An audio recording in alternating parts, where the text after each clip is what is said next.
Tout commence à Sedan, dans les Ardennes. Derrière l'apparence d'un homme ordinaire se cachait déjà une noirceur insoupçonnable. Né en 1942, Michel Fourniret grandit dans une famille ouvrière. Très tôt, des traumatismes et des obsessions maladives commencent à germer. À 12 ans, il prétend avoir une vision de la Vierge. Une expérience qui alimentera paradoxalement son obsession destructrice pour la pureté. Dès les années 60, il bascule.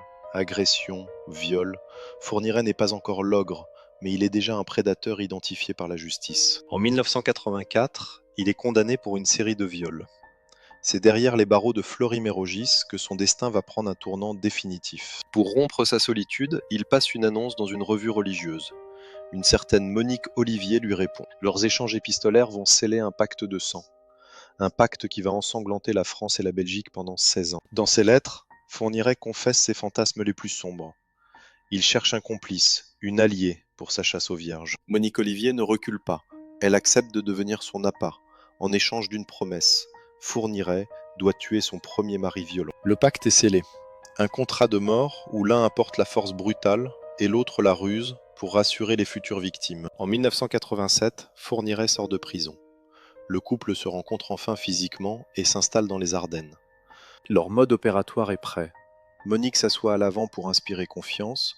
Fourniret attend dans l'ombre. Direction Auxerre. Le piège est tendu. Leur première victime ne se doute de rien. 11 décembre 1987. Auxerre. Isabelle Laville, 17 ans, rentre du lycée. Elle ne sait pas qu'elle vient de croiser la route du mal absolu. C'est Monique Olivier qui l'aborde. Sa présence à l'avant de la camionnette rassure la jeune fille. Elle accepte de monter pour un simple trajet. Une fois à l'intérieur, le piège se referme. Fourniret surgit de l'ombre.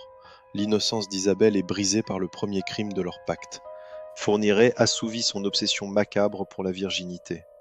Isabelle est violée et étranglée dans un déchaînement de violence froide. Son corps est jeté au fond d'un puits à Bussy-en-Othe. Elle y restera cachée pendant plus de 16 ans, oubliée de tous, sauf de ses bourreaux. Après le crime, le couple rentre chez lui comme si de rien n'était. Ce silence complice marquera le début d'une longue traînée de sang. La police piétine. Personne n'imagine alors qu'un tueur en série vient de naître. En prison, il a appris l'existence d'un trésor caché par le gang Action Directe.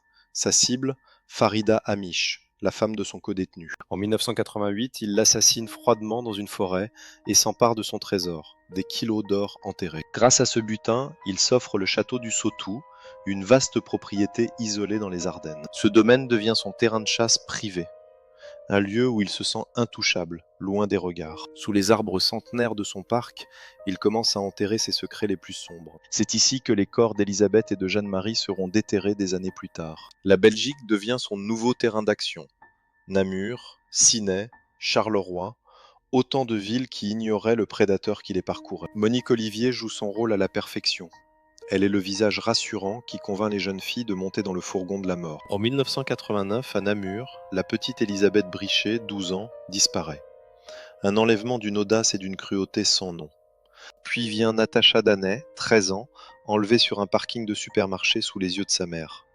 L'ogre ne craint plus rien. Malgré les signalements, les enquêtes piétinent entre les deux pays. Le manque de coordination laisse le champ libre au couple diabolique. Fourniret se fond dans la masse. Un voisin ordinaire, un père de famille sans histoire apparente. En 1988, Marie-Angèle Domès, une jeune femme vulnérable, disparaît à Auxerre. Son corps reste à ce jour introuvable. 2 ans plus tard, Johanna Parish, une étudiante britannique, est retrouvée sans vie dans les eaux de l'Yonne.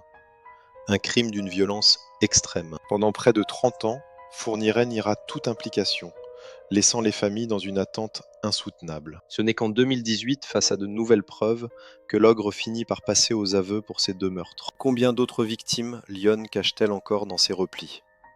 Le doute subsiste. Pendant 17 ans, le mystère reste entier. Des milliers de pistes sont explorées, mais Estelle demeure introuvable. Michel Fourniret est suspecté dès le début, mais il a un alibi, un appel téléphonique passé depuis son domicile le soir même. En 2019, coup de théâtre. Monique Olivier brise enfin le silence et fait tomber l'alibi de son mari. Elle l'accuse directement. Face aux enquêteurs, l'ogre finit par avouer. Je reconnais la disparition d'Estelle Mouzin dans mon parcours. Des mots froids pour une vérité atroce. D'immenses campagnes de fouilles sont lancées dans les propriétés de Fourniret. On cherche une tombe, un indice, un reste. Malgré les aveux, le corps d'Estelle n'est pas retrouvé. Fourniret meurt en emportant le secret de sa sépulture. Une jeune fille de 13 ans, Marie Ascension, parvient à s'échapper du fourgon de Fourniret. Son courage va tout changer. Elle a le réflexe héroïque de noter la plaque d'immatriculation.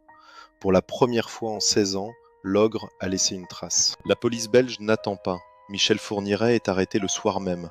Il pense n'être qu'un simple kidnappeur aux yeux de la justice. Mais pourquoi a-t-il fallu 16 ans? Les dossiers se sont perdus entre la France et la Belgique, masquant le profil d'un récidiviste dangereux. Pendant que les enquêteurs s'interrogent, les familles des disparus de Lyon et des Ardennes sentent que la vérité approche. L'ogre reste muet.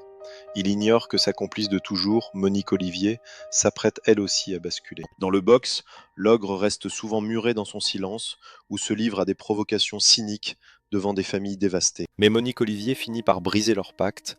Elle livre les détails des enlèvements, accablant son mari pour sauver sa propre peau. Des preuves s'accumulent. Les dossiers de Lyon et des Ardennes se rejoignent enfin pour dessiner l'ampleur du désastre. Le verdict tombe. Perpétuité réelle pour Michel Fourniret. Une peine rarissime pour un criminel jugé irrécupérable. Monique Olivier écope également de la perpétuité.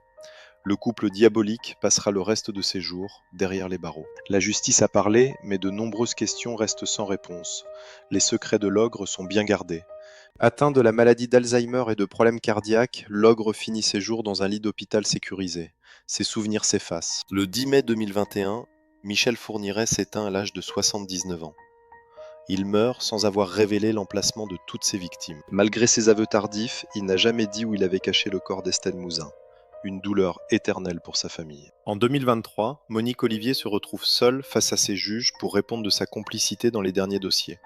Une deuxième perpétuité tombe. Au-delà de l'horreur, il reste le souvenir de ces vies fauchées. Ce documentaire leur est dédié. Que leur mémoire ne s'efface jamais. L'ombre de l'ogre s'est enfin dissipée, mais les plaies, elles, resteront à jamais ouvertes. Fin.